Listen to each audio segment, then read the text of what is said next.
Sevmək çətindir, vətən, nə gündəsən ki? Təpədən dırnağacan günah içindəsən ki? Bilirsənmi səni sevmək bu saat nəyə bənzər?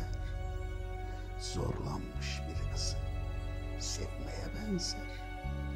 O sevgidən için gizlicə yanar adam, amma açıq deməyə qorxar, utanar adam. Bu nə halda düşmüşsən? Bu necə gündür vətən? Adam səni sevməyə utanır indi, vətən. Üstündə neft ləkəsi, kim yacaq ləkəni? Milyonçular ölkəsi, dilənçilər vətəni. Neftlə getdi bərəkətin, bərəkət qaçdı səndən. Neftlə getdi bəkarətin, borular keçdi səndən.